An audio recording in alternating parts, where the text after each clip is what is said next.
تو جو چند پہلی سب سے آتھینٹک کتاب انگریزی میں ٹرانسلیٹ ہو کے چھاپی گئی وہ یہ سفرنامہ ناصر خسرو تھا۔ 900 سال پرانا سفرنامہ ہے اور اتنا دلچسپ ہے کہ آپ اسے اٹھا لیں تو اسے آپ رکھ نہیں سکتے۔ اس میں سے ایک صاحب سنی ہے اور ایک صاحب شیعہ، تو دونوں نے اپنے اپنے نقطہ نظر سے لکھا ہے، اور اس میں جب وہ لوگوں کی خوبصورتی ذکر کرتے تھے جہاں جہاں ان کا دل پھنسا وہ بھی ذکر ہوتا تھا، جیسے ابن بطوطہ تو اس میں بہت مشہور ہے۔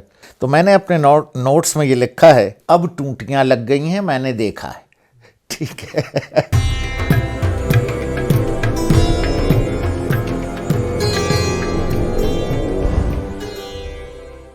اب ہوا یہ کہ جب دنیا بنی، انسان بنا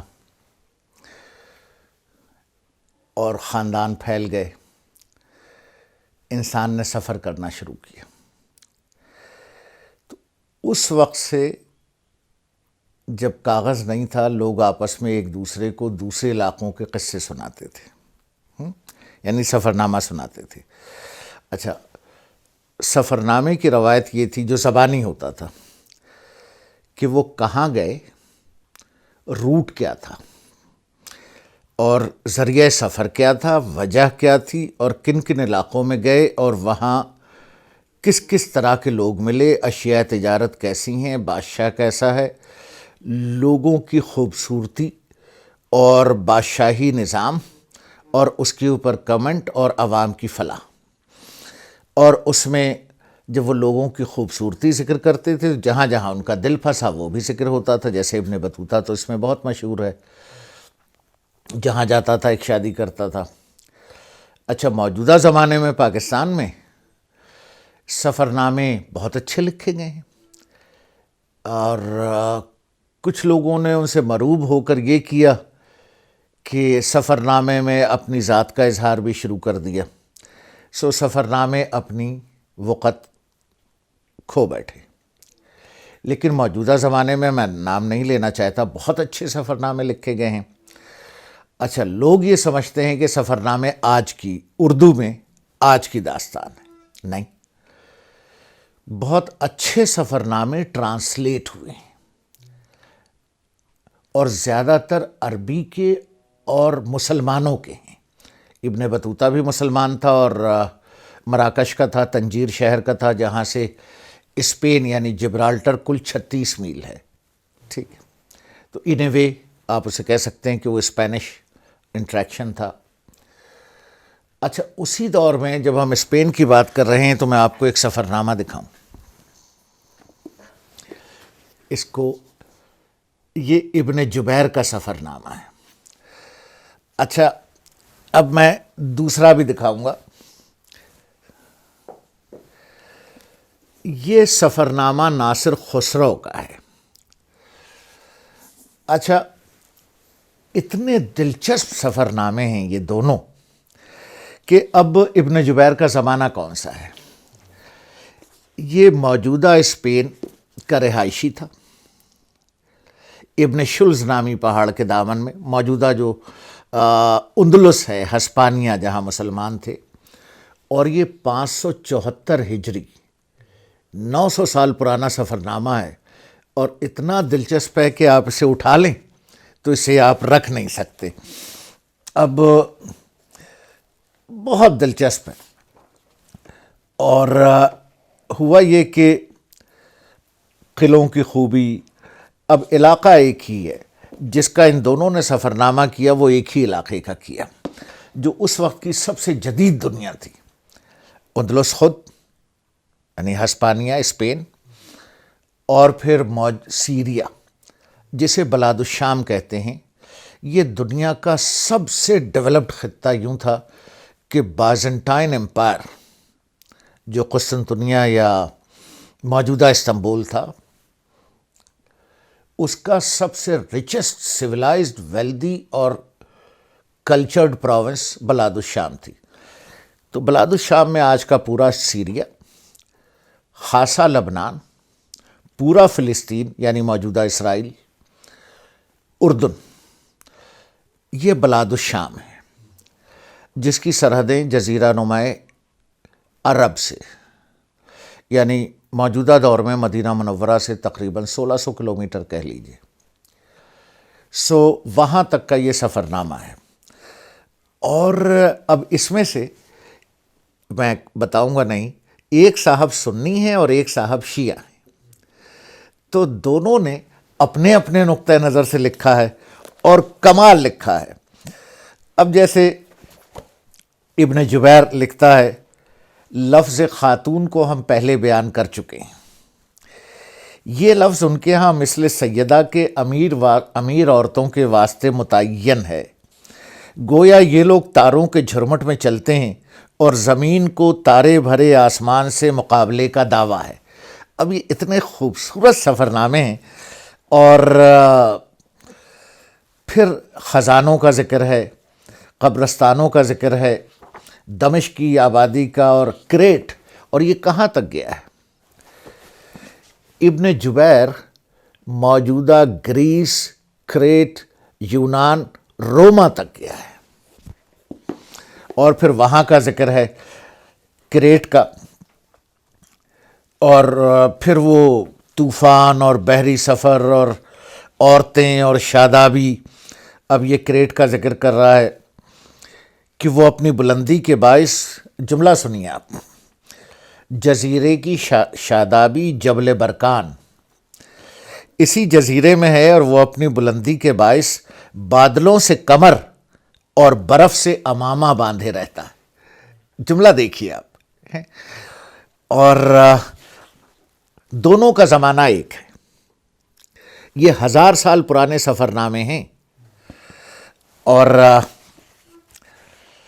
اب جہاں یہ حجاز مقدس سے جب یہ گزرا تو اس کا بیان ہے کہ وہاں کوئی گھڑی لگی تھی.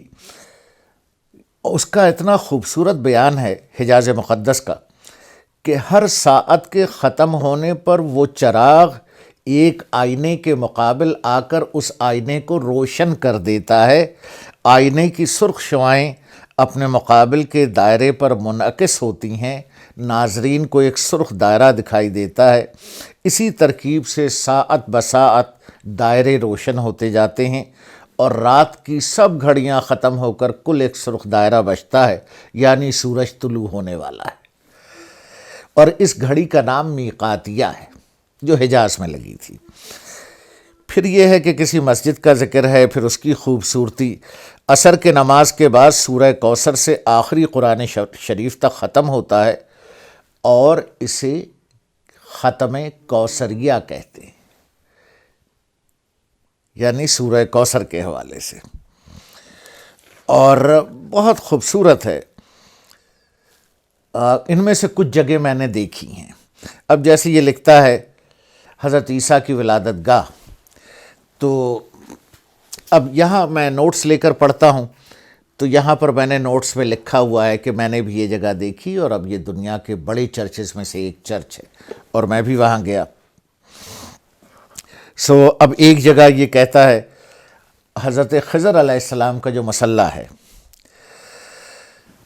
اب یہ دیکھیے میں نے اس پر نوٹس لیے ہیں. یہ کتاب میں نے کئی سال پہلے پڑھی تھی. تو اب یہ کہہ رہے ہیں کہ جو حضرت خضر علیہ السلام کا مقام ہے، اس حوض میں پانی آبشار کے ذریعے سے حوض کی دیواروں پر سے گزر کر کے آتا ہے. تو میں نے اپنے نوٹس میں یہ لکھا ہے کہ اب ٹوٹیاں لگ گئی ہیں، میں نے دیکھا ہے. ٹھیک ہے. اتنے خوبصورت سفر نامے اور 1000 سال پرانے. اچھا، اسی طرح سے سفر نامہ ناصر خسرو پر آ جائیے. اب ناصر خسرو جو ہیں وہ خراسان کے ہیں، کہہ لیجئے کہ موجودہ ایران. اور کیا میں آپ کو بتاؤں کہ جب انگلستان میں کتابیں چھپنا شروع ہوئیں یورپ میں، تو جو چند پہلی سب سے آتھینٹک کتاب انگریزی میں ٹرانسلیٹ ہو کے چھاپی گئی وہ یہ سفر نامہ ناصر خسرو تھا. اب میں پڑھ دوں. 881 ہجری میں فرانسیسی اورینٹلسٹ چارلس شیفر نے ناصر خسرو کے احوال و آثار پر قلم اٹھایا. یہ اتنا بڑا آدمی ہے. پھر ان کا ایک لقب ہے حکیم، چونکہ یہ بہت بڑے عالم تھے، اور ان کے بارے میں کئی کئی سال کہیں کہیں رہے، بادشاہوں کے ساتھ رہے. اب تھوڑا سا ناصر خسرو میں انانیت ہے. تو اب میں نے پڑھتے ہوئے جو نوٹس لکھے ہیں ان کے ایک کمنٹ پر کہ یہ اپنے کو بہت کچھ سمجھتے ہیں، ان میں انانیت بہت ہے. کیونکہ ایک جگہ جہاں انہوں نے لکھا تو اس پر میں نے کمنٹ لکھا ہوا ہے ہاں ہاں ہاں ہاں. کیونکہ اب میں پڑھ دیتا ہوں کہ یہ چونکہ حکیم تھے، فلسفے کے آدمی تھے، سیاح تھے، تو ایک جگہ لکھ رہے ہیں کہ اگر اس کتاب کو، یہ جو ذکر کر رہا ہوں، اس میں لکھ رہے ہیں اپنی دوسری کتاب زاد المسافر پہ، وہ بھی سفر نامہ ہے، کہ اگر میری اس کتاب زاد المسافر کو افلاطون کی قبر پر پڑھا جائے تو افلاطون کی خاک بھی میری تعریف کرنے لگے. تو اس پہ میں نے لکھا ہے کہ یہ صاحب اپنے کو بہت کچھ سمجھتے ہیں. اور پھر ایک عجیب کتاب ہے یہ، اب میں اسے پڑھوں کہ سب سے پہلے ڈاکٹر ایتھی نے روشنائی نامے کو شائع کیا. روشنائی نامہ بھی انہی کی کتاب ہے جو یورپ میں ٹرانسلیٹ ہوئی، شائع کیا تھا. اور آخر میں شرکت کاویانی نے، چونکہ یہ خراسانی تھے تو ایرانی نے 1922 میں اس کو اس سفر نامے کے ساتھ ملا دیا.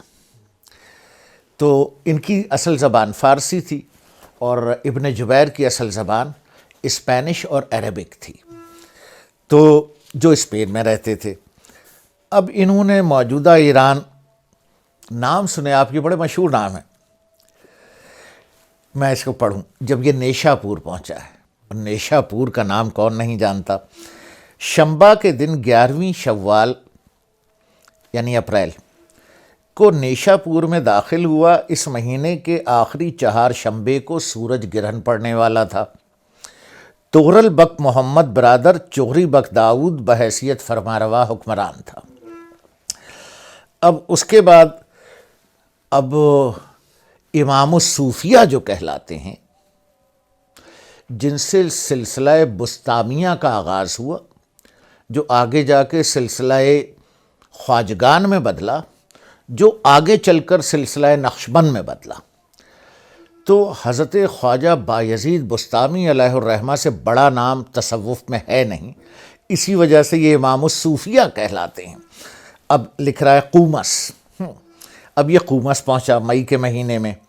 1 مہینے بعد 2 ذیقعدہ کو نیشاپور سے خواجہ موفق معتمد دارالانشاء سلطان تغرل بک سلجوق، اور سلجوق کی حکومت سنٹرل ایشیا سے لے کر مولا روم کا جہاں مزار ہے قونیہ، ترکی، موجودہ ترکی، وہاں.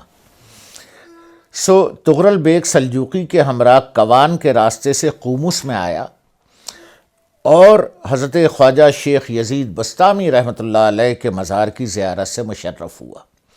تو مجھے اس کتاب سے پتہ چلا کہ حضرت خواجہ بہاؤالدین نقشبند اور وغیرہم کے جو استاد ہیں، آخری استاد ہیں، آخری سے پہلے آخری استاد تو رسول مقبول صلی اللہ علیہ وسلم ہیں، ان کی قبر مبارکہ امام الصوفیہ کی کہاں ہے؟